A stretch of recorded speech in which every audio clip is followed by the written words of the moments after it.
Shane Waldron is starting to feel the heat, not only from us as fans, but internally from some of the top offensive players, along with the Bears make another roster move to add key depth to the trenches and some concerning news on the defensive secondary side of the ball from an injury status. Bears are still favored to win this upcoming Sunday against the LA Rams, and I'm feeling good about it, and you guys should feel too.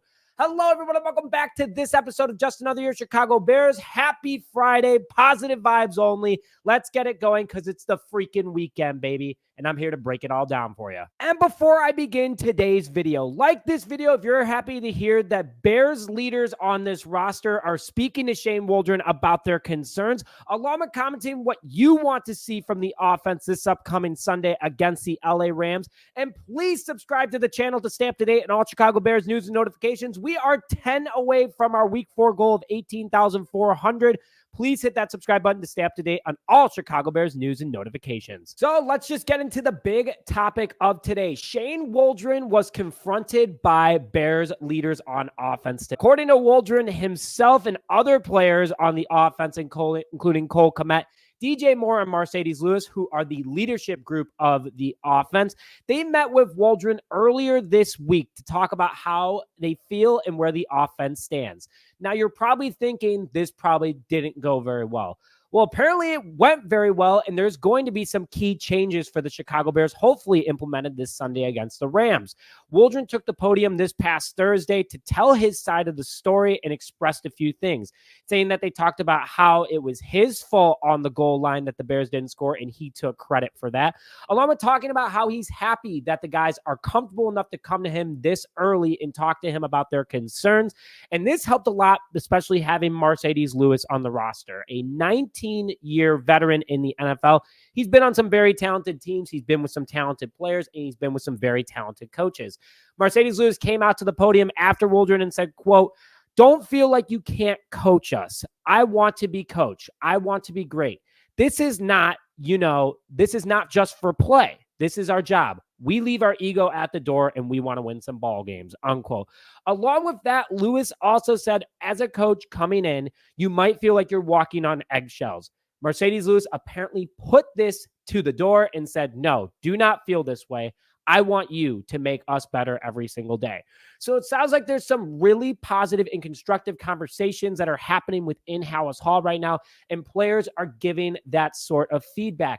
You remember a couple years ago, maybe when Justin Fields got sacked 9 times against the Cleveland Browns, and we're all scratching our head like, what the heck is Luke Getsy doing? Well, there was pretty good change after that point with him and Matt Nagy. And overall, good to see that there's a change happening within the building. Shane Waldron's already getting talked to by players. There was good adjustment after that Cleveland game. So now, hopefully, this means that there's going to be good adjustment moving forward, especially against a banged-up Rams team.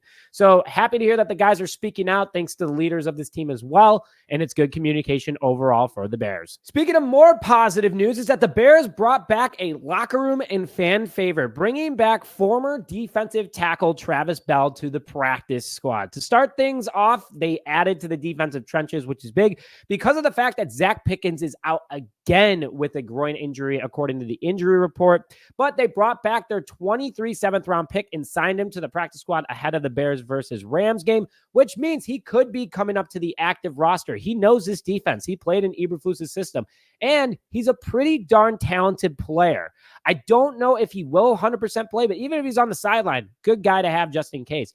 He's loved in the locker room, by the way. According to our good friend Zach Pearson, when he walked into the locker room at Halas Hall earlier this week when he was signed, the guys went crazy, especially the ones that played with him last year.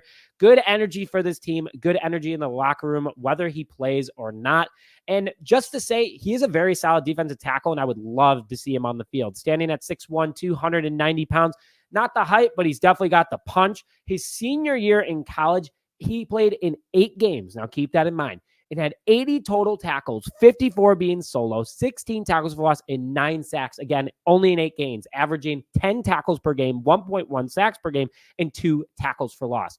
Dude is an absolute beast. He's really fun to watch on the field. He's great with the community off the field and great with the guys. So that's a big deal for the Chicago Bears, and hopefully that energy keeps going up And here's the other thing too. I would love to see him and Gervon Dexter Sr. if they are on the field together, because just like the 6'6" versus 6'1", it'd be like Batman and Robin. Gervon opens up the opportunity and Bell just runs up the middle and takes out Matthew Stafford. So we'll see what ends up happening, but happy to have him back as a Bear. Now, before I get more into today's show, we are having a live stream this Sunday for Bears versus Rams live here on Just Another Year Chicago Bears. Make sure that you hit the notification button on the post when it becomes available to log in right away. We'll be starting 15 minutes before kickoff. I'll be doing game play-by-play interaction, putting up comments on the screen, scoreboard, you name it. You guys will hear it, and audio will be in the background. So make sure you guys tune in for that.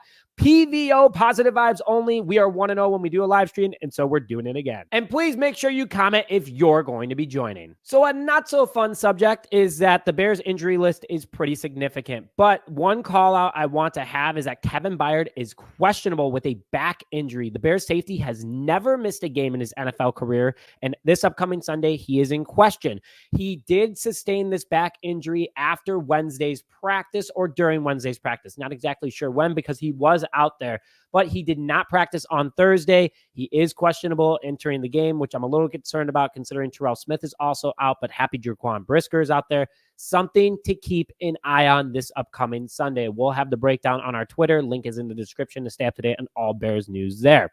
On top of that, too, with Nate Davis and Darnell Wright also questionable, we may get to see Karan Amagaji, the Bears' third-round pick, could get his chance to play as he's been a full participant in practice the last couple of days, looking good, and also we brought him in for a reason, to play offensive line. The third-round pick stands at 6'5", 318 pounds, and is a big tackle that can easily fit in at right tackle.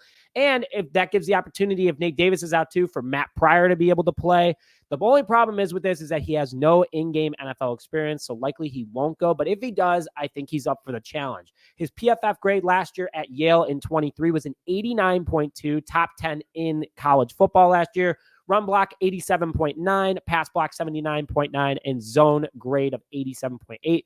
Dude clearly has a ton of talent, and he showed that in his last 14 games over the last 2 seasons, only allowing 9 quarterback hurries, 1 quarterback hit, and 0 sacks. Honestly, why not at this point? Let's see what he's got. No one wants Nate Davis out there. I like Matt Pryor in at right guard, and we could get that clarity that we have a lot of depth at the tackle position if Karan plays. So hopefully we'll get to see him out there, but stay tuned for that. And before we get more into today's show, I would like to thank Dan Richmond for presenting this episode of Fantasy on the Fly. Hello and welcome to Fantasy on the Fly. As we enjoy these last beautiful summer-like days, I'm thinking to myself, who can we enjoy from a fantasy perspective on the Bears offense? For me, the answer is relatively simple. I think it's Cole Kmet. Cole Kmet coming off of a huge game, 10 catches, a touchdown, over 100 yards. I believe the success for Cole Kmet will continue this week against the Rams. Rams have a subpar pass D. I like Cole Kmet. An under-the-radar running back that you have to keep your eye on, and if you have him this week, you got to play him against the Arizona Cardinals, and that's Brian Robinson of the Washington Commanders. Robinson averaging just under 70 yards a game, and he has 2 touchdowns. He'll be the feature guy this week, along with Jaden Daniels for the Commanders, as Austin Eckler is most likely out with a concussion, and this is Fantasy on the Fly. Go adjust those lineups. You still have time. I know Thursday Night Football has already happened, but make sure you get that in today in order to get the best advice possible by Dan. Thank you, as always, for coming on. But bear down, baby. Positive vibes only. That's all I want this upcoming Sunday against the LA Rams. We need a win more than ever, and the season starts today, because technically we're at 500, 0-0. I think that we could be not last in the NFC North after this weekend. There's some tough matchups, and the Packers versus Vikings play each other. So if the Vikings do end up winning, Packers go to 2-2, depending on the point differential. We go back to 3rd place. And who knows, with the Detroit Lions, we could put point differential into. We might jump to 2nd place. But positive vibes only, guys. Need to hear that from you guys. I can't wait for the live chat. We're going to have a ton of fun there. So the live stream will be this Sunday, again, 15 minutes before kickoff. But with that, thank you, as always, for tuning in this episode of Just Another Year Chicago Bears. Like the video, comment below, and subscribe if you haven't already. Help us hit our goal. But with that, thank you, as always, for tuning in, and bear down, baby.